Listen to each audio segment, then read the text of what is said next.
ഇതിലാണ് നമ്മൾ വെജിറ്റബിൾസ് കഴുകുന്നത്. ഒരു തക്കാളി, ഒരു ക്യാരറ്റ്, ഒരു സവാള, then water. Wash it fast. ഇതിലാണ് നമ്മൾ ബിരിയാണി ഉണ്ടാക്കാൻ പോകുന്നത്. ഓക്കെ, ബിരിയാണിക്ക് ഏറ്റവും നല്ല അരി ബസുമതി റൈസ്. അത് നമ്മൾ വെള്ളം ഒഴിച്ച് കഴുകുന്നു. അരി അടുപ്പത്ത് വെച്ച് കഴിഞ്ഞാൽ പിന്നെ വെജിറ്റബിൾസ് കട്ട് ചെയ്യാൻ തുടങ്ങും.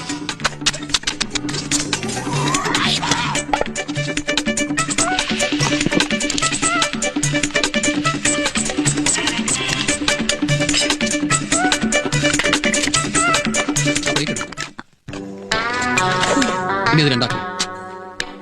അയ്യോ, പൊട്ടിക്കാനല്ല, അതിന്റെ താഴെയുണ്ട്.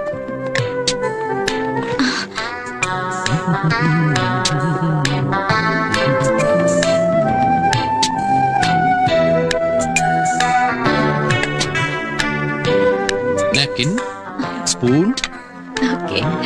ആർത്തി കാണിക്കണ്ടേ? ഏത് ഭക്ഷണം കഴിക്കുമ്പോഴും അതിന്റെ ശാസ്ത്രീയ രീതിയിൽ തന്നെ കഴിക്കണം. ഒരു വെള്ളരിക്ക, ഒരു സവാള, ഒരു ക്യാരറ്റ്.